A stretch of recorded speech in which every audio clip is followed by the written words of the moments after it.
Hey, good morning, YouTube. Today I'm going to cover with you what investments I've been currently kind of obsessed with, looking into, and focusing on to help you know what the results are, where those might fit into your portfolio, at what point, and what I've been getting out of this. So let's go right into this. So the two things I've been looking at lately have been Gigastar Market, which is an investment in YouTube creators that pays you out monthly, and I'll go into the exact returns per month that I've been receiving on that and how it works out. And then the second one is around Solana staking. Those are new things that I haven't been doing on top of some stock things and some other real estate that are kind of the basis of what I do. And so the latest kind of drop here you can look at. The commitment levels, how much people have invested in it. Down here, it tells you about the payout. So essentially, how this works is they're selling a piece of your channel, of their channel. Their channel makes 1.4 million per year. They're selling percentages of that channel at a 9x evaluation, which means you're looking at, if it does exactly what it's doing today, a 10.18% return. Now, this channel is about, gambling videos, which is, I don't know. So I go look at the comments. In the comments, it talks about people, people that are on terminal illnesses, and it kind of distracts them from what's going on. And this is kind of a established channel. Now, if you go back to the offers, the one before that is out of Nigeria. It's called Word on the Street, and it does hip hop and things news. You come down here and see the valuation is 4x, which is a 23% return. Now, where does this fit into a portfolio? I would say if you have index funds built up, if you have some individual stocks, a good basis of your portfolio, this might be something that you're looking at to maybe go into a different area that has a payout. Now, what it has is a good payout of around, let's say, 10 to 15%, which is completely different than real estate. And real estate accumulates value as you own it. Stocks, you're paying 1.5, maybe to 3%. So the payout is definitely higher, but risks are there because you're betting on this person that's running the channel. But there's possibly a higher payout sometimes if they double their channel revenue. Also, there's lower. So on a large scale, if you look at like a 5-year horizon, I would say that it works like individual stocks, where some may double, some may go to zero. You might have a home run. You might have some that fizzle in the middle. And so let's get right into those returns. I think I've got them right here.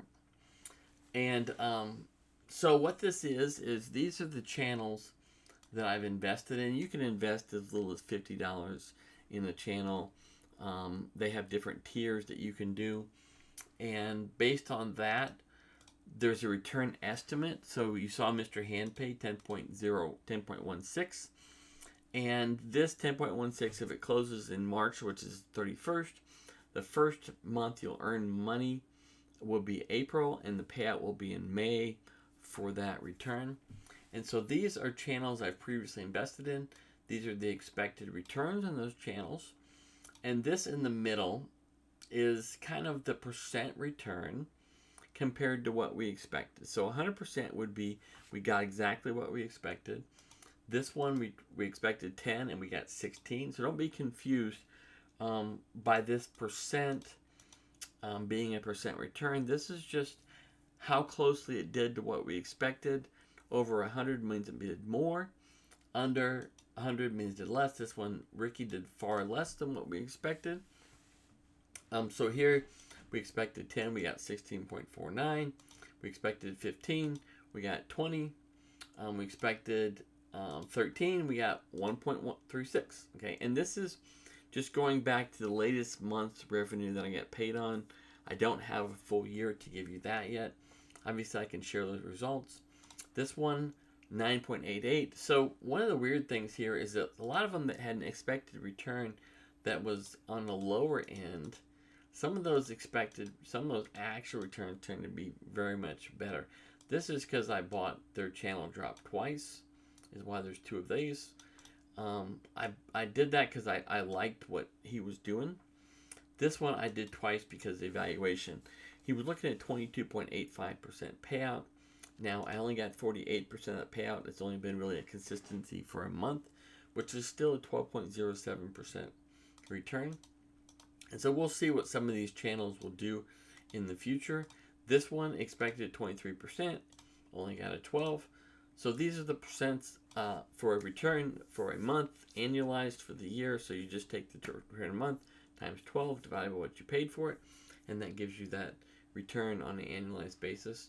So exact returns, just straight numbers, percentages, this is the return you get. Now, if you look at my base investment that I would start with if I was you, it is index funds, maybe VIG or VOO. Those were paying, let's say, around 1.5% return per year. And this is paying 16.49, completely different type of payout.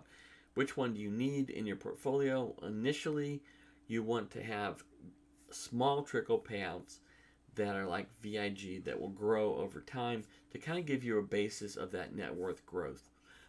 If you get a bunch of things that pay you about 16%, then you're left continually trying to figure out how to invest those for a return, and that relies on your decisions. And you want to get a lot of those initial decisions out of your hands until you get really versed with how to make the decision. So this probably isn't for a first-time investor. Now, one of the other researches I've been working on is Solana. So let's go over to the best location for Solana, looking at Solana, and that is Stakewise.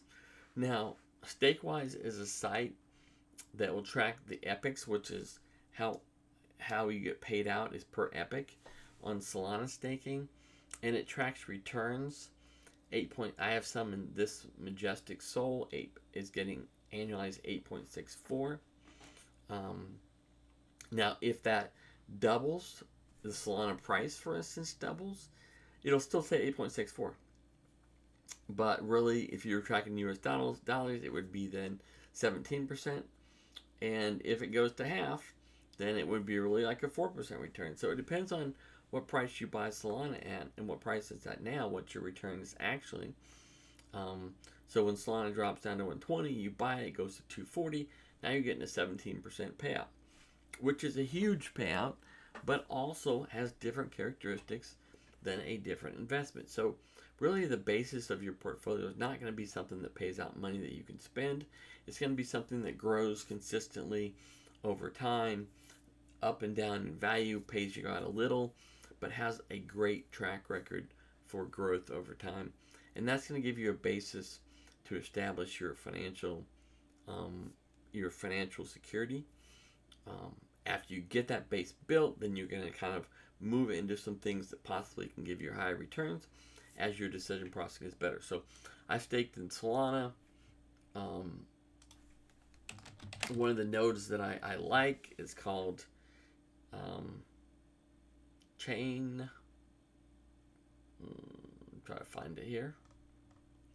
Oh yeah, Chain Tech. Chain Tech I've used for 2 or 3 years. Now I was using Chain Tech through Solflare. Solflare charges you 100% on one of your components of payout, which is Jito. I did not know that. And so now I've pulled that out of Solflare and I've directly staked it through Stakewise, going directly to here. My keys on Solana stay on my wallet or my on my wallet, hardware or software wallet. So I do not have that key risk that I would with Ethereum. But now I get all the Jito rewards also, plus the base rewards. You look right here and it says right there, staking rewards API 7.68. So I was getting that before. Now I get an additional 0.93 APY from Jito. And so that's the other thing I've been doing. And so when Solana went down, it got down to, I think, about 120. I was buying it as it went down. So as a to build up, I'd like to have a certain amount of Solana so that I get a certain payout target per month at, let's say, 240 is what I'm targeting. as far as when the price is at 240, my payout per month will be. It can obviously go higher or lower, but we don't know what that's going to look like. This has been the second obsession that I've been having for the last couple months. And the third thing I will show you is what I'm going to be working on next. And so this is a document I put together, which is basically a poll from ChatGPT about Ethereum staking. Now the problems I don't like with Ethereum staking is that you do not have control over your keys in general. Most people are doing what's called liquid staking. So they take their Ethereum token, they substitute it for something on an exchange, like the Lido exchange is big, and for ST ETH, for instance, and you get that token in your wallet, and then that basically gets the staking rewards through either the price or a payout. The reason I don't like that is because let's say your payout is 2%. Being on the exchange has risk. If the risk of STETH loss through Lido's platform going under or whatever is above 2%, then you're not making a return. And also, your return is not straight to 2.5%, it's that minus inflation. So you're getting a very low return risk rewarded on most of these platforms. There are some ways, if you have, let's say, 32 ETH, to stake it directly on a validator. And so I'm still looking at those. But these are a lot of the research of what I'm trying to look at. So I have some ETH and I'm trying to optimize it. Today, my Ethereum is staked on Coinbase. It has a stock symbol. It has been there a long time. And so I think the risk on that platform is lower because it's a little more regulated in the US. But I'm looking at some of these things. There's also some additional increase in payout you can get with providing liquidity to the market. But I'm not sure how to compare those payouts with the additional risk of the smart contracts that uses. So this will be the next thing I'm looking at. Now, as normal, I'm also, looking at single-family houses in Missouri and Arkansas. I will tell you one thing I've noticed lately was it used to be where you could buy a single-family house for a couple $100,000 and a duplex was $400,000. And so it made no sense to buy duplexes. It made sense to buy single-family houses. Well, right now, what I've been seeing is single-family houses $300,000. A duplex is $345,000 to $400,000. And so there is some room there for profit and going from single-family to a duplex. The duplex I looked at, there were, let's say, 400 were nice 2 bedrooms. I'd like to find 3 bedrooms. Those are running about the 500,000. But so maybe a smaller square foot 3 bedroom duplex and switching a house into that might be the next move. Also, there's some multiplexes and things I've looked at. But that is kind of the basis of what I've invested in.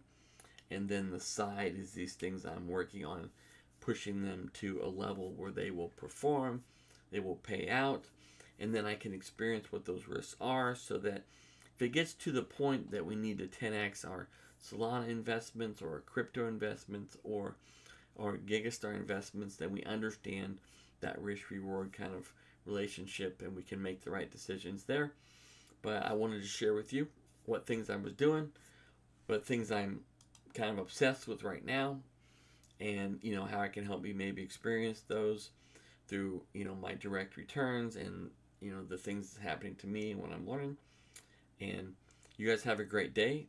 Like and subscribe down below if you want more content, and I will talk to you later. Bye.